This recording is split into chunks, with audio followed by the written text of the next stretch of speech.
ഹരിപ്പാട് മദ്യലഹരിയിൽ വാഹനമോടിച്ച് അപകടമുണ്ടാക്കുകയും പോലീസിനെയും ആശുപത്രി ജീവനക്കാരെയും മർദ്ദിച്ച കേസിലുമായി ഇരട്ട സഹോദരങ്ങളായ സൈനികർ പിടിയിലായി. ചിങ്ങോലി രാഗം വീട്ടിൽ ഇരട്ട സഹോദരങ്ങളായ അനന്തൻ, ജയന്തൻ എന്നിവർക്കെതിരെ ജാമ്യമില്ലാത്ത വകുപ്പുകൾ ചുമത്തി കേസെടുത്തതായി ഹരിപ്പാട് പോലീസ് അറിയിച്ചിട്ടുണ്ട്. ഈ കഴിഞ്ഞ ഞായറാഴ്ച ദിവസം രാത്രി 10:30 മണിയോടെയാണ് ഈ സംഭവങ്ങൾക്ക് തുടക്കം കുറിക്കുന്നത്.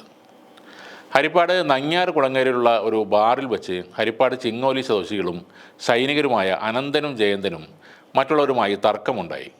അതിനുശേഷം ഈ സൈനികർ ബാർ ജീവനക്കാരുമായി വാക്കേറ്റവും തർക്കവുമുണ്ടായി. ബാർ ജീവനക്കാർ ഇവരെ ഒരു വിധത്തിൽ അവിടെ നിന്നും പറഞ്ഞു വിടുകയായിരുന്നു. അതിനുശേഷം ബാറിൽ നിന്നും പോയ ഇവർ അമിത വേഗത്തിലാണ് കാർ ഓടിച്ചിരുന്നത് എന്നാണ് നാട്ടുകാർ പറയുന്നത്. ഇവരുടെ കാർ ദേശീയപാതയിൽ നങ്ങ്യാർ കുളങ്ങരയ്ക്ക് സമീപം ഡിവൈഡറിൽ ഇടിച്ചു. അത് കണ്ട നാട്ടുകാർ അറിയിച്ചതനുസരിച്ച് പോലീസ് സ്ഥലത്തെത്തി. രണ്ടുപേരും മദ്യലഹരിയിലാണെന്ന് മനസ്സിലാക്കിയതോടെ വൈദ്യപരിശോധനയ്ക്കായി ഇവരെ ഹരിപ്പാട് താലൂക്ക് ആശുപത്രിയിലേക്ക് എത്തിച്ചു. എന്നാൽ ആശുപത്രിയിൽ വെച്ച് പോലീസ് ഉദ്യോഗസ്ഥരെയും ആശുപത്രി ജീവനക്കാരെയും നാട്ടുകാരെയും പ്രതികൾ മർദ്ദിക്കുകയായിരുന്നു.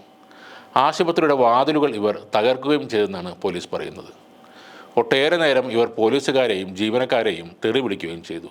പിന്നീട് നാട്ടുകാരുടെ സഹായത്തോടെയാണ് പോലീസ് ഇരുവരെയും കീഴ്പ്പെടുത്തിയത്.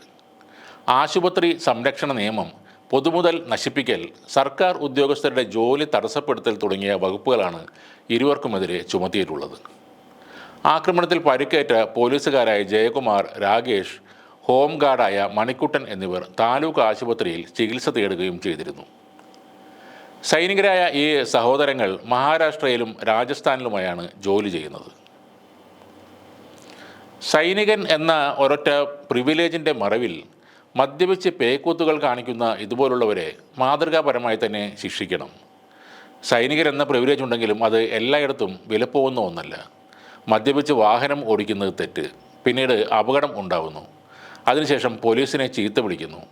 ആശുപത്രി ജീവനക്കാരെയും പോലീസിനെയും കയ്യേറ്റം ചെയ്യുന്നു. ആശുപത്രിയുടെ വാതിലുകൾ തല്ലിപ്പൊളിക്കുന്നു. സൈനികൻ അല്ല ആരായാലും ഇത് ഗുരുതരമായ കുറ്റം തന്നെയാണ്. സൈന്യത്തിന് തന്നെ അപമാനമാണ് ഇത്തരം സംഭവങ്ങൾ. രാജ്യത്തിൻ്റെ കാവലായി നിൽക്കുന്ന, അഭിമാനമായി മാറേണ്ട രണ്ടു സൈനികരാണ് ഇത്തരത്തിൽ സൈന്യത്തിനും രാജ്യത്തിനും നാണക്കേടുണ്ടാക്കി വെക്കുന്നത്.